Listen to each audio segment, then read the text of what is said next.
Pemirsa, sebelumnya Majelis Hakim Pengadilan Negeri Surabaya juga menjatuhkan vonis ringan untuk 2 orang terdakwa lainnya. Mereka adalah Panitia Pelaksana Arema FC Abdul Haris serta Security Officer Suko Sutrisno dengan hukuman masing-masing 1,5 tahun dan 1 tahun penjara. Bagaimana keluarga korban menyikapi putusan bebas dan ringan terhadap para terdakwa tragedi Kanjuruhan yang menewaskan 135 orang dan ratusan lainnya terluka? Kita sudah terhubung dengan pendamping korban dari Lembaga Bantuan Hukum Surabaya, Jauhar. Selamat sore, Mas Jauhar. Selamat sore, Mas David. Ya, Mas Jauhar, tadi Anda mengikuti persidangan ya? Iya. Bagaimana Anda menyikapi putusan terhadap para terdakwa tragedi Kanjuruhan ini? Oke, yang pertama, kalau tadi yang pertama diputus adalah terdakwa Has Darmawan ya.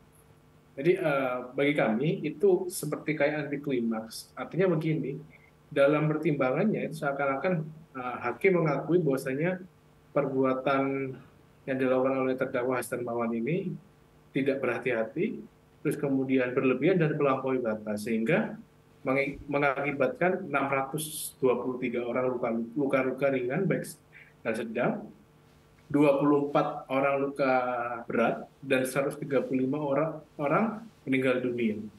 Namun dalam amar putusannya justru malah hanya divonis 1 tahun 6 bulan. Dan yang menariknya begini, dalam hal yang meringankan itu buat kami juga tidak relevan dengan proses pemeriksaan perkara. Yang pertama adalah terdakwa dianggap tidak bertele-tele, terus kedua membantu mengevakuasi tim ofisial dan pemain Arema. Yang ketiga adalah karena sudah mendedikasikan dirinya untuk institusi kepolisian. Nah, bagi kami ini sangat anti klimaks karena dalam pertimbangan hukumnya hakim menilai perbuatan terdakwa Has Darmawan ini yang memberikan perintah tidak berhati-hati sehingga mengakibatkan kepanikan luar biasa dan akhirnya menimbulkan 135 orang korban meninggal, 24 orang luka berat, dan 623 orang luka ringan dan sedang. Namun justru hanya divonis 1 tahun 6 bulan. Bagi kami sangat tidak relate ya. Kontradiktif nggak sih antara putusan dengan bahwa apa yang disampaikan tadi, bahwa hal-hal yang memberatkan, kemudian hal-hal yang meringankan tadi?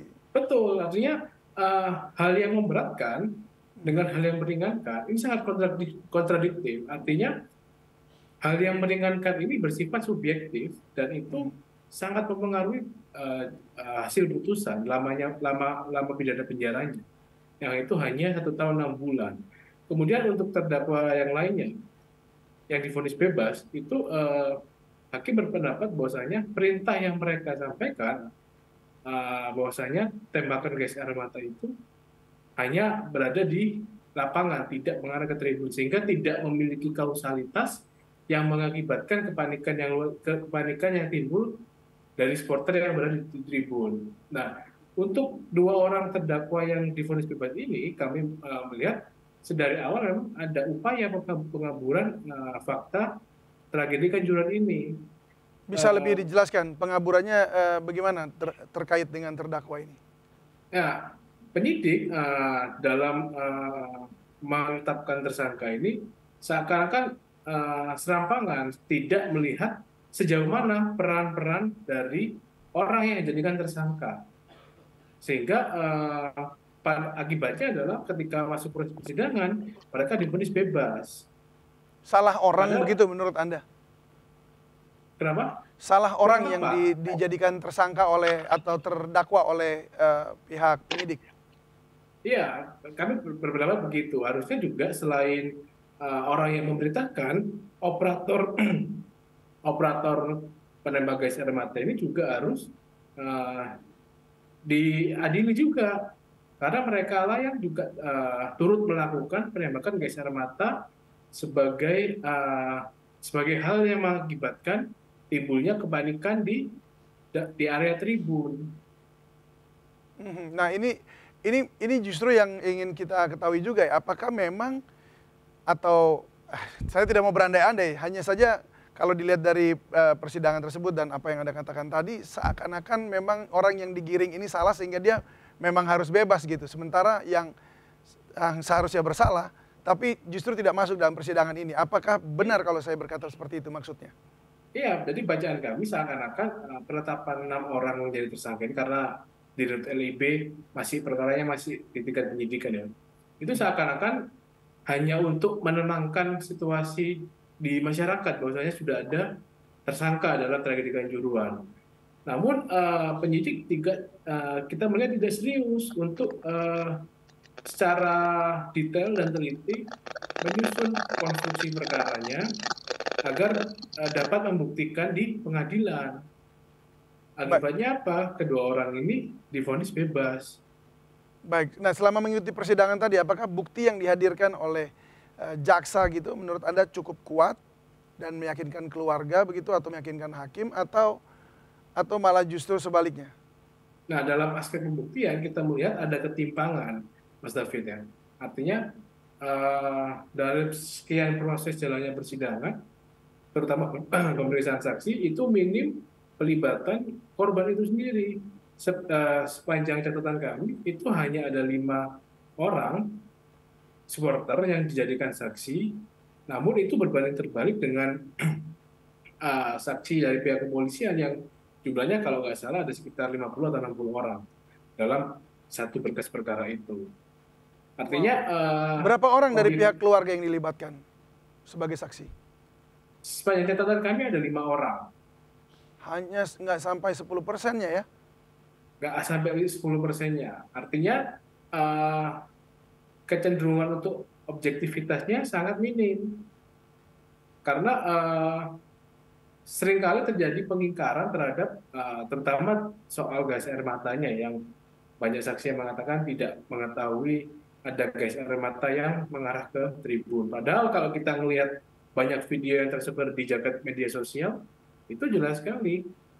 Banyak sekali gas air mata yang jelas-jelas mengarah ke tribun, bahkan membuyarkan supporter yang sedang duduk di atas tribun. Baik, 50-60 saksi itu dari mana mereka? Dari pihak kepolisian. Maksudnya dari rekan-rekan yang memang ada di situ juga saat itu begitu ya, termasuk mungkin saksi ahli dan sebagainya, forensik dan sebagainya ya? Ya, yang bertugas begitu. Artinya begini, kalau misalkan yang menyuruh saja bisa dipidana, bagaimana dengan orang yang juga turut melakukan? Itu juga harusnya dia juga diproses. Ya, ya. Lalu apa yang pihak keluarga sekarang akan lakukan begitu? Ya tentu terdekat ini kami coba untuk mendesak kejaksaan ya sebagai pihak penuntut umum untuk mengajukan upaya hukum terkait dengan putusan yang sudah dijatuhkan oleh Pengadilan Negeri Surabaya. Baik, dan kalau tidak salah juga dari pihak Danki, Brimob itu juga mengajukan banding ya? Untuk kalau soal dari Dankinya kita belum tahu, tapi yang pasti karena itu adalah hak dari terdakwa, ya kita menghormati apapun itu keputusan dari pihak keluarga. Terakhir, Mas, apakah akan menuntut untuk mencari nanti tersangka baru begitu atau bagaimana? Atau akan menyelesaikan yang hanya ya sudah yang sekarang ada ini? Ya, selain mendorong kejaksaan untuk melakukan upaya hukum, terutama terhadap terdakwa yang divonis bebas, kita juga mendorong kepolisian untuk kembali mengusut untuk mencari orang-orang yang diduga terlibat dalam tragedi Kanjuruhan. Karena sekitar bulan November, perwakilan dari teman-teman keluarga korban dan tim kuasa hukum koalisi masyarakat sipil itu juga melakukan pelaporan ke Barreskrim Mabes Polri. Namun hingga saat ini masih belum ada tindak lanjut. Baik, baik. Baik, kita berharap yang terbaik juga untuk keluarga korban dan untuk perjuangan Anda juga. Terima kasih Mas Jauhar, pendamping keluarga korban tragedi Kanjuruhan dari LBH Surabaya. Sehat dan sukses selalu. Ya, terima kasih Mas David.